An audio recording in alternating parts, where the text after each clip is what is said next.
Hi ma, hi de. Ayun, naisipan ko lang pong mag-video. Bali halos ano na po, isang oras at kalahati na lang. Ayun,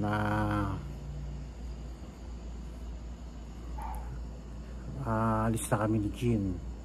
Siguro gisingin ko yun ng mga alas 12 para makapagkwentuhan pa tayo mga hapanawar. Ayun, una sa lahat gusto kong pasalamatan kayong dalawa magulang ko sa 42 days kasi at rest na rin kami nakarating mismo sa bahay. Masaya, pwede ko sabihin na isa sa pinakamagandang pangyayari sa buhay ko yung nakita ko ulit yung mga magulang ko na malakas pa. Masabi ko kahit si mami malakas pa. Yung araw-araw na ginawa ko dito, talagang yun ang gustong gusto ko. Mas gusto ko yung ginawa ko kaysa makaisip pa ako ng hindi maganda, na pag boring ako lalabas ako ng lalabas.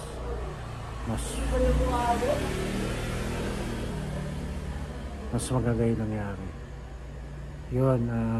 Sana kayong dalawa magmahalang kayo. Natural lang naman sa mag-asawa yung alitan, ganyan.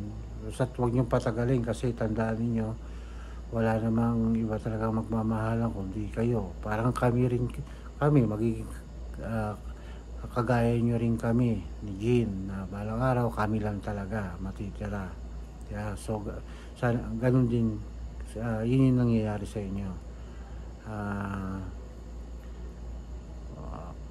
Sana lagi kayo magbigayan mag-asawa. Ma, ulitin ko po, sana wag na pong maulit yung kaninang nangyari. Tandaan ninyo po na kahit anong mangyari bago kayo tatayo, pagtayo nyo wag muna kayong hahakbang. Huwag kayong magmamadali, ma ha. Ingatan ninyo sa inyong sarili. Kayo rin po kasi alam niyo naman ang mami nakadepende na sa inyo. Alam ko naman na may nararamdaman na rin kayo, sure ako dyan, pero malakas lang talaga loob nyo ito pag hiwalay natin, ano na to temporary lang naman. Hintayin nyo yung muli kong pagbabalik. Stay safe, stay healthy, mga magulang ko. Namimiss ko kayong dalawa, 100% yun. Sana lagi kayo magpakatatag. Yun. Hirap para sa akin to, naiiwan ko na naman kayo uli. Pero ito yung reality ng buhay para sa atin naman lahat ito Yan, kung sisimula ng umulan na naman, lalamig na naman.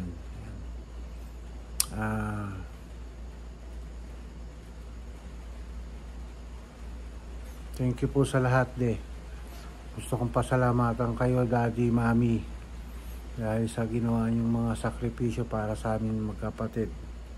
Hindi kami makakarating sa paroroonan namin, sa sitwasyon po namin, kung hindi po nyo kami inalagaan ng mga maliliit kami.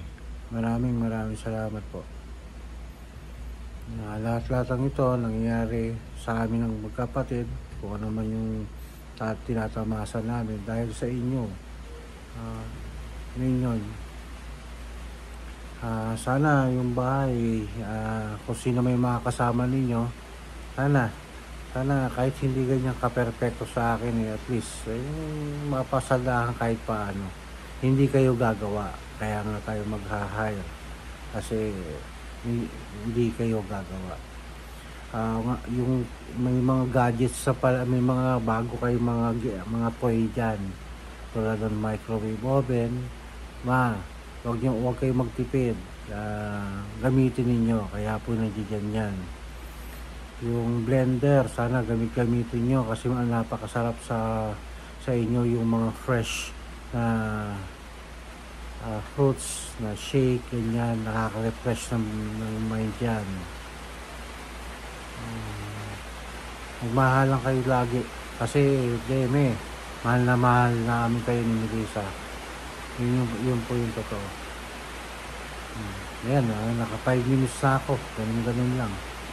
So yun lang, yun yung message ko sa inyong dalawa. I love you guys. Hindi na tayo dapat umiyak. Alam naman natin na ito rin yung ending eh. Paalam muli ako ng temporary sa inyong dalawa.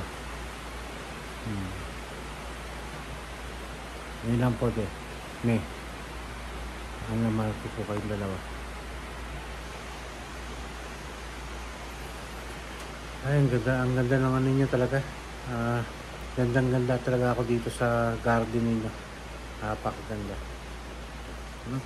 Ganda ng garden. Takin mo yan. Very priceless yung garden na yan. Tuloy nyo yung plano nyo ha. Tarin ninyo to. Pero hindi mabilisan. Dahan-dahan lang. Kung saan, isa lang gano'n. Walang pressure yan. Ha? Yun. I love you po. Sige pa.